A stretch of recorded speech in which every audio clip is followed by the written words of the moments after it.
Saya Gismara Titania ingin menjelaskan tentang Laut Cina Selatan. Laut Cina Selatan adalah laut tepi dari Samudra Pasifik yang membentang lebar dari Selat Karimata hingga Selat Malaka sampai ke Selat Taiwan dengan luas mencapai 3.500.000 km persegi. Laut Cina Selatan adalah wilayah jalur laut pelayaran dan navigasi dunia internasional dan merupakan wilayah pelintasan paling ramai di kawasan Pasifik. Laut ini memiliki sumber kekayaan yang mampu menopang kebutuhan pangan dan cadangan minyak dan gas alam yang besar bagi wilayah Asia Tenggara dan dunia. Dikarenakan hal tersebut, banyak negara di kawasan Asia Pasifik mempunyai kepentingan baik stabilitas maupun keamanan regional. Negara-negara yang mempunyai hak atas Laut Cina Selatan adalah Indonesia, Filipina, Brunei, Malaysia, Vietnam, Taiwan, dan juga Cina.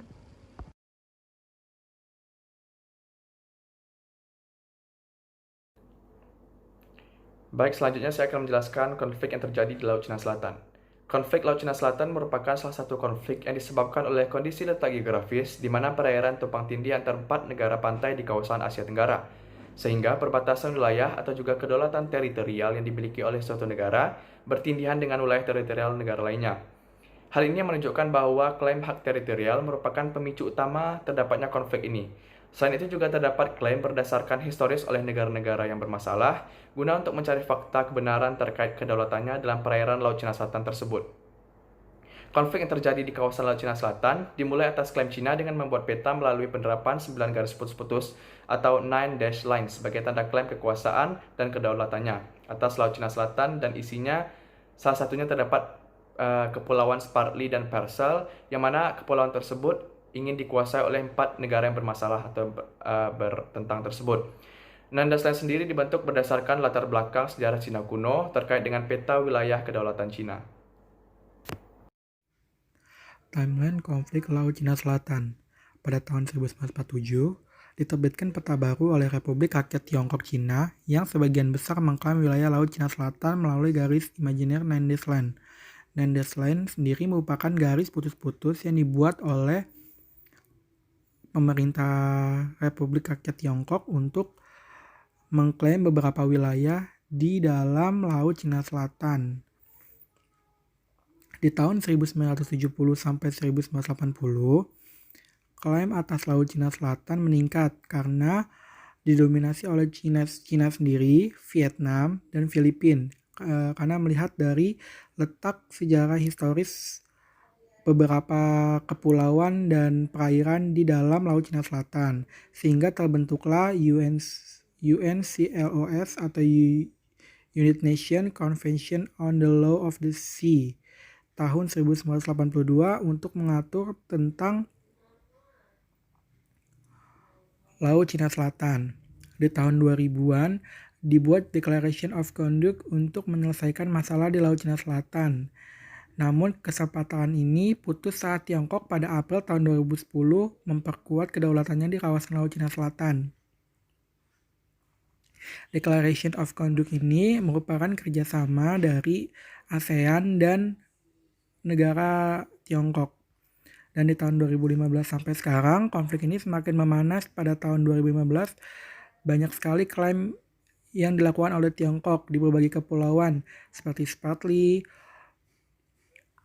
Paracel, Natuna, dan beberapa perairan laut lainnya yang berada di kawasan Laut Cina Selatan, sehingga Tiongkok telah melanggar batasan-batasan wilayah beberapa negara melalui klaim Nine Dash Line-nya. Bahkan Nine Dash Line Ya, saya Tiara Ramadhani. Saya akan membahas mengenai kepentingan national interest, dimana yang seperti kita ketahui, national interest atau kepentingan nasional dapat didefinisikan sebagai sebuah usaha atau upaya negara untuk mengejar power, dimana power atau kekuatan merupakan instrumen dalam mengembangkan dan memelihara pengaturan suatu negara atas negara lain.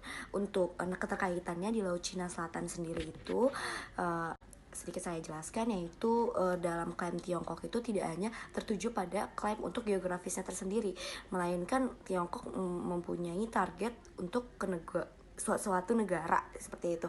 Laut Cina Selatan atau Nanhai Cina disebut sebagai lengan dari Samudra Pasifik dengan daratan Asia Tenggara yang setiap tahunnya menghasilkan 4 US dollar triliun atas sebagai jalur rute pengiriman dan Laut Cina Selatan juga merupakan lahan penangkapan ikan yang kaya dan memiliki cadangan minyak serta gas yang melimpah.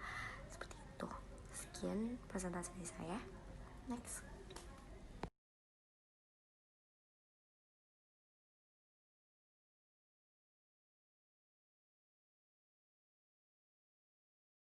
Assalamualaikum warahmatullahi wabarakatuh. Saya Andina Evita dengan NIM 183112350707115. Saya akan menjelaskan mengenai konflik LCS dilihat dari geografis dan geopolitiknya. Untuk yang pertama, negara claimant states pertama itu ada Tiongkok. Tiongkok mengklaim bahwa Kepulauan Paracel telah dikuasai oleh dinasti Han sejak tahun 200 Masehi, di mana hal ini didukung oleh adanya bukti hasil penelitian arkeolog asal Guangdong yang menyebutkan bahwa ditemukannya benda-benda mata dagang buatan Cina di kawasan Paracel. Kemudian Tiongkok juga mengklaim jalur nelayan di beberapa wilayah, yang mana wilayah tersebut adalah wilayah administratif dari beberapa negara. Nah, hal ini juga diperjelas pada tahun 1887, di mana Cina mengajukan tuntutan ini berdasarkan sejarah yang dia punya. Kemudian negara claimant states yang kedua itu adalah Malaysia. Untuk Malaysia memiliki masalah terkait wilayah lepas pantai untuk pengeboran minyak, di mana Tiongkok mengklaim wilayah tersebut, yaitu wilayah yang berada di Laut Timur Malaysia. Kemudian untuk negara claimant states ketiga itu ada Filipina, di mana Filipina dan Tiongkok ini saling mengklaim atas wilayah kepulauan Spratly dan Scarborough Shoal. Di mana Filipina ini meyakini bahwa kepulauan ini tuh wilayahnya dia yang telah diserahkan oleh Jepang kepada Filipina. Kemudian yang berikutnya itu ada Vietnam. Nah, pertikaian antara kedua negara ini itu saling memperebutkan wilayah kepulauan Paracel. Nah, ini juga diperebutkan oleh Taiwan. Jadi ada 3 negara, Taiwan, Tiongkok, dan Vietnam. Kemudian ada Brunei. Brunei ini juga mengklaim wilayah perairan kepulauan Spratly, yang dimana ini masuk ke dalam wilayah kedaulatannya, yaitu Pulau Louis Reef.